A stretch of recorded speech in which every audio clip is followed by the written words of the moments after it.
Welcome to No Quit, the podcast where real business isn't filtered. I'm Jeff Leschere, founder of Fleur de Lis Law and Title. I've built an 8-figure company, but not without setbacks, burnouts, and moments that nearly broke me. This podcast is where I tell the truth about what it really takes to grow something that lasts. The wins, the losses, and the grit in between. If you're in it for more than just the highlight reel, you're in the right place.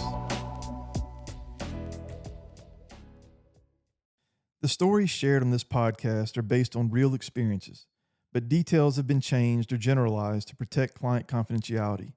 This podcast is for informational purposes only and does not constitute legal advice.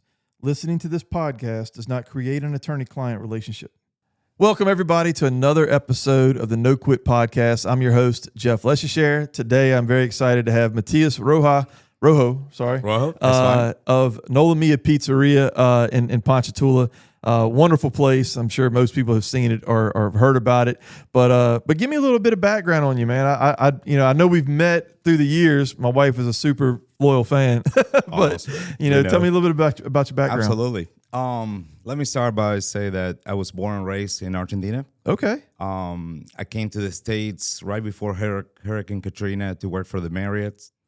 So I went to culinary school back in Argentina. I was working for a really nice hotel. I get this job offered to come to New Orleans to work for a French master chef, Really? a small restaurant inside a hotel. Great. And when that came in, I'm like, oh, I don't know any English. I don't care for the language. But you know what? I cannot pass this opportunity. So that's what I did. I learned some English. I came to the States. I met on the second week I was here. I met who's my wife now. Yeah. And we have 8 kids. Awesome. 8 kids. Holy crap. 8 kids. And if she could have 12, she would. Really? I think we're done. This is it. We have a month and a half old baby girl. Oh, wow. And, Congrats. and thank you. And I think this is it. But so like I said, I came to the States. I was in Plain State. I was coming for a year and a half. And then I ended up loving the culture, loving everything. Always, I think back, like, to be a chef, a chef back in Argentina, in my country, it's really tough. Yeah. I could have never had what I have now, a big family, and that's what I wanted to. And have a stay-at-home mom and 2 cars and own a, home. So, it's just from the moment that I got here, I love it. And at that time, I knew I had to learn English. I had to learn the culture and, just be part of it. What was it like trying to make that transition? Like what, I guess, probably trying to move up in the culinary industry, open the doors and said, this is what I want to do. It was really hard because when I came in and the hotel where I was working at, the Marriott, the Renaissance Arts, we have about 36 cooks and sous chef and executive chef, and I knew I was capable. I was capable better than most of it, but there was a language barrier, and that's why I'm going back to learning English and stuff like that. And it was frustrating for me. I was one of the best cook, and I was making salads, and desserts because I couldn't, keep up with with calling orders and how steaks they want to be cooked. How do you know? Did you rely on just what you were picking up and learning at work, or did you I was study relying behind? on that. And then the good thing about my hotel, there was nobody who speaks Spanish, so I needed to learn. Yeah. There was not a single person, and So you're just immersed in it. Yeah, I was thrown there, but I love it. I love the challenge. I was very appreciated here. What year is this, by the way? This is 2005, right Really? before Hurricane Katrina. I'm just surprised to hear there's nobody speaking Spanish there because I feel like that's such a huge population. It changed. It really changed after Hurricane Katrina. Our hotel had only one person speak Spanish, and she was the head of housekeepers. Okay. But I was working so completely in the kitchen, unaffiliated, yeah. She welcomed me. She helped me find an apartment. Once I had my apartment nice and set up, Hurricane Katrina took it all. So, man, I feel for you on that one. I was sort of the same thing. My wife and I were finishing. I was finishing law school. We just had our first child. She was born in March, and then Katrina hits in August, and same deal. We lose a house, lose a job, have to move around. So it scattered a lot of people. So did you stay in the city, or you came across the lake at that point? We wasn't allowed to stay in the city with my program. So I went back to Argentina for a month. My wife, in that moment, she was in Europe with college, and she came back because her dad was missing. Oh, wow. And they lost her home. And that's how soon enough, we ended up here in Ponchatoula because my in-laws, they moved to Ponchatoula from the city. And we went to get married in Argentina. So we got rid of our apartment. And when we came back, we were like, hey, we kind of like Ponchatoula. We can get an apartment for like $750. Yeah. That in New Orleans, it was a lot more than that. Yeah. And like I said, back in the day, when we got married, we didn't have anything. And it was tough. And I always had 2 jobs. So what were you doing when you came back? So when I came back, I was commuting to New Orleans, and I did it for a few months, but it's just impossible. Yeah.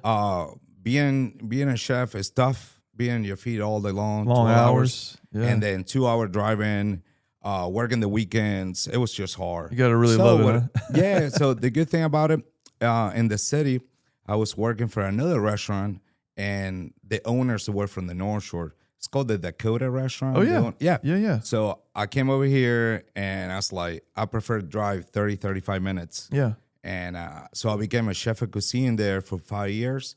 But you're talking about like real chef to transition into pizza. Yeah. How did that happen? Well, actually, my background. Not that your stuff isn't gourmet, because it is. Well, yeah, I have a reason for. I did work for a really good, great chef taught English, 2 French master chef. I cooked for a lot of celebrities. I cooked for President Obama with the restaurant. Yeah. But I did a lot of stuff for the Saints, Coach Sean Payton, Drew Brees. Wow. All that before the food truck. Yeah. I think that back in 2012, fine dining was really struggling. And the restaurant where I was working, it was really struggling. Not getting paid on time, not able to keep up the cooks. At that point, I already had 3 kids, no raise. I was working 2 jobs and it's full-time salary, and it wasn't doing. And I have the opportunity to go work offshore. I have a very close friend that he's like, Matias, you come in, I promise you that you are going to be so appreciated. It's going to change your life. Those guys cook well out there. Yeah. And in that moment, I was like, hey, I'm a fine dining chef. I don't do that. Yeah. I'm really good at what I do. And he's like, okay, I'll wait.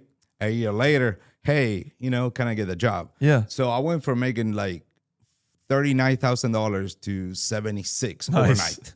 And with 2 kids, weeks on, 2 weeks deal. off. So 2 weeks off, I never had to work over. I got there. Everybody loved me. And I was like, okay, this is it. Well, again, I say I'm going to go for a year or 2 while I'm going to start building my food truck. Well, that didn't happen. I got really comfortable. I love it over there. But that was already a goal in mind, is to do the food truck. It was a food truck. Yeah, I was trying to get Was it out. always pizza, or did you plan on doing like Argentinian food? Okay. I was going to do like the international burger truck. Because, Argentina is really known for its beef and stuff, right? Right, correct. And Argentina, what people don't know is we have a lot of immigrants. For example, like I'm really dark to be Argentinian. A lot of Argentinians are white skin, blue eye, green eye, tall. We have a lot of European influence. Yeah. So the side of my mom's side, both of my grandparents that were born and raised in Italy, but they came to Argentina when they were teenagers. Okay.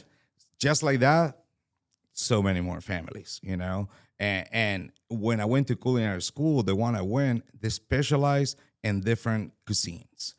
And that was something that I was very interested. I like to be a baker because I grew up, my godparents own bakeries. Okay. So I grew up, in the bakery and learning. I like from butchering, from fine dining. So this isn't a profession pasta, you picked. You've always sushi. kind of been interested. Yeah. So kind of like the Swiss Army knife food there. And that's why later on it brought me to start doing cooking classes for kids. When I was working offshore, I had too much time in my hands. I was like, hey, let's start doing cooking classes. and start taking over and taking off. And it was great. But then 5 years later, when I was about to sign at least to do all my cooking classes. My mom and dad passed away. They got killed by a drunk driver. Oh no. It was a Saturday afternoon. I don't want to get into it because I'm still tearing up 8 years later. But just riding bicycle and exercising where people go to do that. Wow. This is back in Argentina. This guy lose control, over twice the limit of alcohol, crossed the road, hit my mom first, hit my dad first, kill instantly. Man. When that happened, I was so shaken to my bones that I was the happy guy, the go-getter, full energy, you know, and that really, I took it really hard. Did you pull away or did you dive further into your work, you think? Oh, at that moment, so when that happened, put it this way, outside the United States, funerals there immediately. Yeah. They happened on Saturday at 5 o'clock in the afternoon. They were trying to do the funeral that evening. The same day? Next day. Same day. My That's gosh. absolutely common unless it's some kind of, they had to be investigated. Mm-hmm. And I called my sister. My little sister was here with me. She was going to Southeastern to learn English. I called my sister. I was like, y'all got to wait for me. Y'all cannot have the funeral. Yeah. My parents, they were 60-year-old. We just saw it 2 months ago. And so it was so much suffering being so far away and getting there not until Monday. And it was a lot. Yeah. So when I came back, I was like, hey, I can't work offshore. I'm sorry. Yeah, that's all right. I can't work offshore anymore. I can't be far away from my family. Something happened with my kids. Yeah. I can't deal with that. That, you know, because you can get stuck offshore, you know, you never know. Sure. So, and then my parents, even that they have full-time jobs and they were very entrepreneurial. So I always grew up with like, hey, you should end up with your own business. And if you go to culinary school, you should end up with your own business. You can't be a 55-year-old line cook. So this is like time now. It's like I'm ready to pull the trigger. And yeah. Right. So they were the push. They were the reason why I got pushed. They were like, okay, lose the fear. It's gonna be fine. Let's do it. Also, my parents, I feel very successful right now in what I do, but I owe it to them because they were always like, you gotta pay your dues. Nobody wants to pay their dues. Nobody's patient enough. Nobody wants to learn. Nobody wants to put the work. They just want the instant. They want it to come easy, yeah. Easy. So my 3 best friends back in culinary school, they opened restaurants immediately, and I wasn't. I was not the one, and I feel just as capable as them, but I work for different chef. I learn different things. For example, now Nola Mia, a lot of people asking why it's only open Wednesday through Saturday. Why it's only open for dinner? And because I already work for chefs that work all the time. Yeah. They didn't work out. They end up alcoholic, drug addicts, hating cooking, hating the business. Yep. Divorce, not spending time with the kid. I don't want to be like that, you know. So I think it's brilliant, honestly. We drive by there, and at first it was like, man, he could sell so much more food or be more successful opening up. But it didn't take me very long personally because like I know what my practice is like here, and it's like, you know what, he's on to something because it's full every time you go. There's a line out the door. Yes, sir. And you've got the quality of life of half a week basically to correct. Not just be with your family, but also plan what you're doing because you know how it is. Absolutely. I mean, in a kitchen, you'll look up and weeks will have passed. It allows me to be focused. Yep. And that's the way I want to call it. Yeah. The first year I was there 7 days a week. Now I try to be there 6 to 5 days a week. Yeah. I try, and my new goal for this year was not to do anything on Mondays.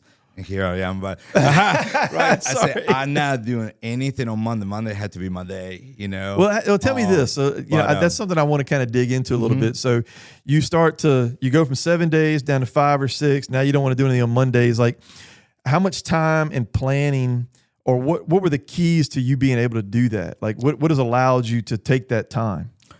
Well, like, to me, it was back in the day when I was working 2 jobs and hustling and going out of it. I was like, hey, I got to become really good at something. And my bed's going to be learning hospitality, learning food, learning how to train coworkers, people working for me. So you rely on your people quite a bit. Yeah. I have, yes. Yeah. I have an amazing crew right now. And it all started back in the day when we started with the food truck. We had 7 employees. way more than a normal food truck. Oh yeah. Yeah. And but my wife and I, from the beginning, we had the goal that we want to have really good culture. Okay, we do need the customer, but we need our employees even more. Yeah. And we're gonna start. We're gonna focus on culture. I'm a huge. My wife and I, we're a huge Dave Ramsey. Oh yeah. Followers. Yeah. And we follow his principles. His principles work.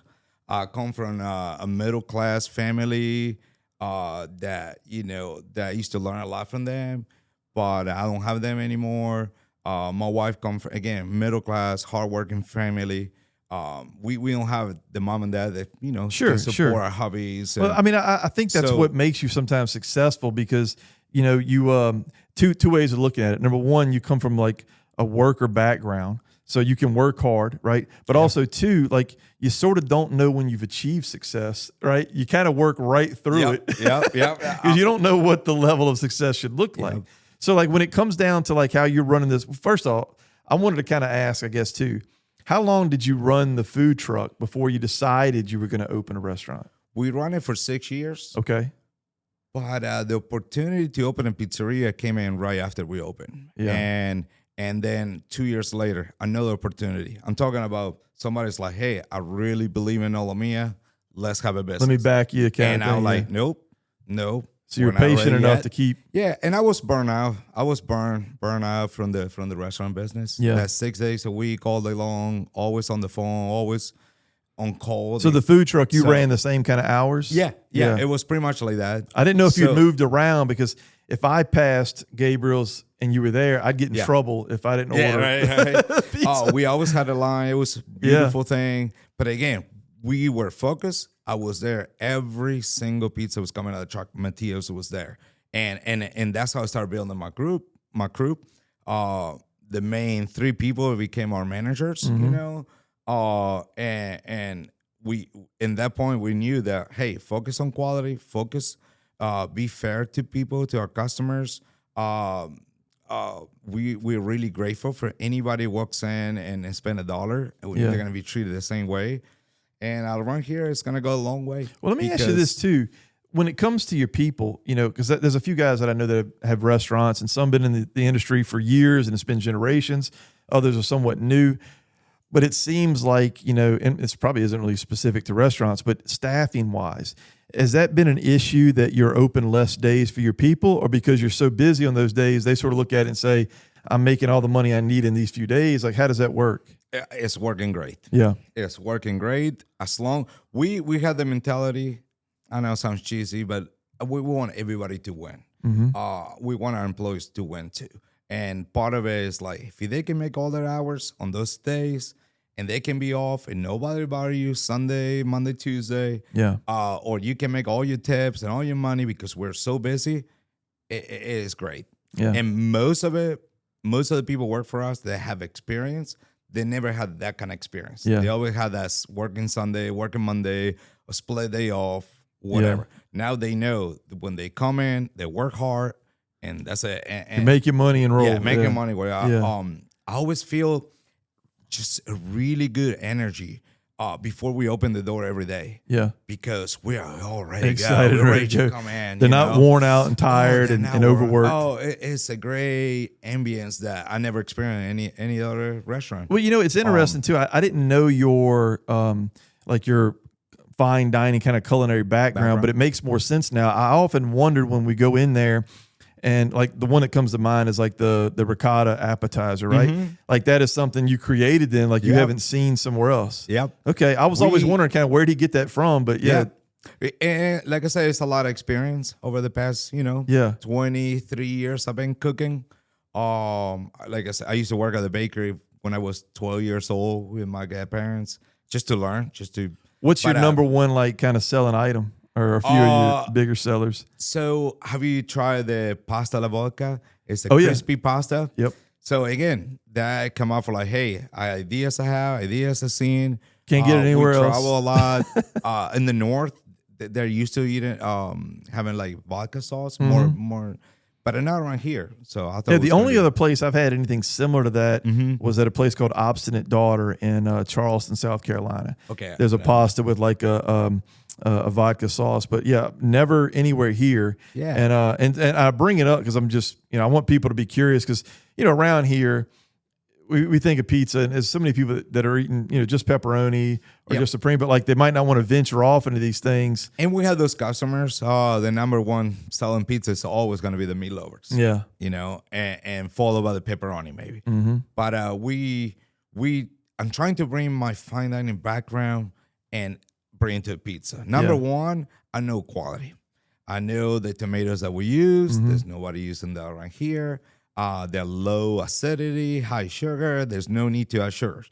The mozzarella, the fresh mozzarella, the Parmesan that we use, we mix some provolone with our mozzarella just to give it more layers of flavor. Yeah. And then we have a lot of fresh ingredients. And, what is it that is your favorite? Like, what's your favorite item that you make over there?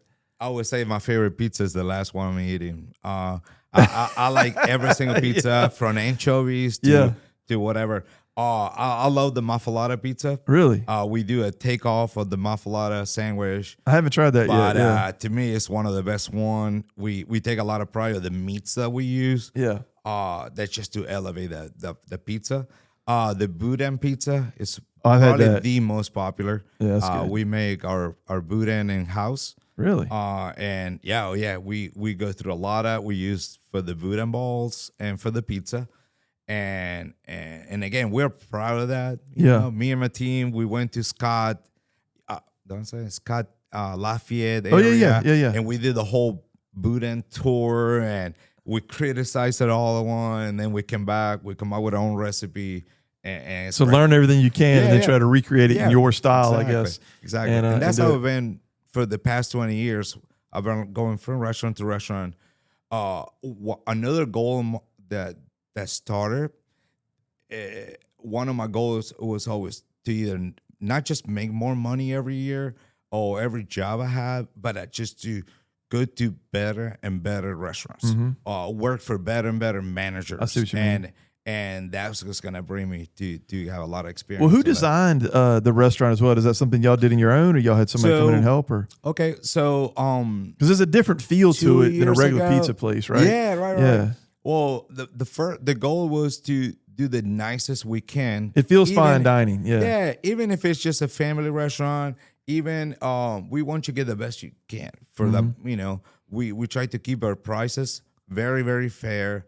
I'm very familiar with all the costs. I'm a numbers guy. I want to know all the stuff, and I want to be fair to the customer. Yeah. And we hear that back. We hear that feedback. Oh, it's great quality. The price is right. It's good to hear that from our customer. So that's what happened. Through a real estate agent that we had a friend in common, this construction company, it was looking to invest in the city and buy more buildings.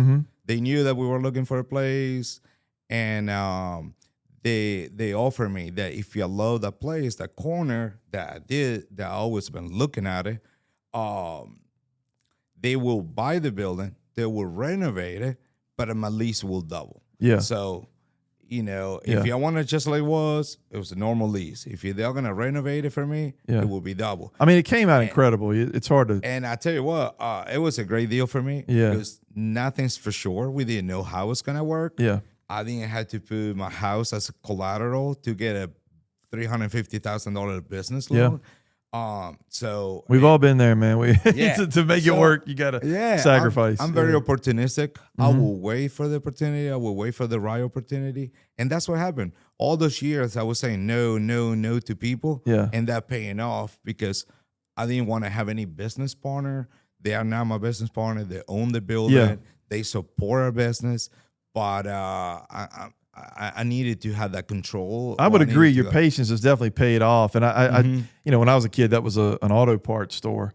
So I would go in there. It was like a Napa, and it was concrete floors, and what an auto parts store looks like. So to have the vision that y'all could turn that. I had the vision back in the day. Then I found out they're gonna open a country buffet. Yeah. And I said, hey, it's going to be great. It's going to be great for Ponchatoula. Unfortunately, it didn't work out. Yeah. A lot of people say, oh, the building, nothing works there. I don't believe in that. I believe that you have to do the best you can. It's working. It's working. It's working. Well, how often do you get back to Argentina? Do you go back a good bit now, or we used to meet up with my family halfway? Yeah. So we what's meet halfway? Mexico, all the Caribbean. Okay. We got to travel every year, and that was the beautiful thing about the United States, that even with just me working, stay-home mom and kids, we were still be able to save and travel and see my family. And I'm glad I did, because you know how. Man, but traveling with 8 kids has got to be a task. Yeah. I mean, I can't get to the airport with 3, I feel like. And man, 8, good Lord. And now it's just a little different. I'm really focused on the restaurant, so I try to plan my trips Sunday, Monday, Tuesday, maybe Wednesday. Sure. I'm just want to be there. I want to babysit this. Yeah. As long as I can. And my sisters, they came in. They come in for. I have my oldest daughter. She got engaged, and she's gonna get married in 2027. So they're already planning to come over here. Nice. But let me tell you what, I'm such a foodie, and I crave food so much that I'm already planning a trip to Argentina just to go eat. Yeah. So I told my sisters, like, y'all gonna meet me in this city. We're gonna spend time while we're gonna hit a few different restaurants. Nice. Yeah. Yeah, well, awesome, man. It's hard, but it's been a pleasure talking to you. We've already run through the time, so it's always crazy, because I think I like learning about people and their background, and I really didn't expect this. I didn't know you had that sort of culinary background. I just thought, hey, it's the guy that opened up a pizza truck and he was successful. But man, you really brought to the table what I hope it would. Like you worked for it, you planned it. I think the key component in your life is that level of patience, right? You patient, and again, that the immigrant mentality is there. Hard work. We always, we were raised like to live for less what you make, to save, to be prepared, to be grateful for whatever we have. And 15 years ago, I was already very, very grateful. I was able, to have a family at home, own a home, and I was already there. So, one other thing before you go, I'm just curious, like what's the future goal? Is it just to continue to grow the restaurant, or do you have anything else in mind? Yeah, I'm always gonna be in the restaurant business. Yeah, this is the only thing I know. This is what I'm focused. But we don't know. It's so many exciting things. Yeah. I just don't want to be distracted with so many. There's probably a lot more opportunity being thrown at you, I'm sure. There's so many opportunities every day, and they're so tempting. And I keep telling myself, no, slow down. I know you can, but it's not the right time. Trust your gut, huh? Yeah. Trust in my God. My wife, she's the one keeping in place. Yeah. And be like, hey, the things will come. We want to do nice things. And I'm a huge believer. Have one thing that's working great, that not spread out so much. And, don't get distracted with the success. Yeah. No. I've had to learn that here at times too. It's hard not to, because that opportunity is so exciting. But man, you've done well to stay focused and stay on track, and it shows. I mean, that you've got a great place. I appreciate that. Yeah. My oldest 2 kids, they're full time at the restaurant. They do also study, but I think that even if I tell them, hey, you should go do something else, they're getting very involved in the business. Good. And hopefully one day I can provide with more opportunities for them. Maybe have another Nola Mia somewhere else. Sure. I guess the most exciting goal I have is one day I would love to have an Argentinian inspired restaurant. Yeah. A little more fine dining, We used to visit La Boca down in the city back in the day, and it was phenomenal. Yeah. So you want to bring something like that to over here? Exactly. Oh yeah. I'm down. Now 100% authentic. I think I know what Americans are looking for, so I will have the happy medium. But I love La Boca. I went 4 times in a month when they opened. I used to be there. I used to feel like home. Yeah. Now not so much right now, but I would love to do that. Well, good, man. I appreciate you coming on. Congrats on the success. Thank you. Again, we love it, and you'll be seeing us a lot more for sure. But absolutely. Take care. I appreciate it. Thank you.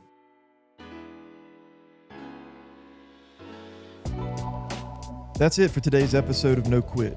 If you're still showing up, still building, still fighting, I see you. Subscribe wherever you listen to podcasts and join me for more behind-the-scenes lessons on what it takes to keep going when most people would walk away. And remember, success isn't about getting it perfect. It's about not giving up.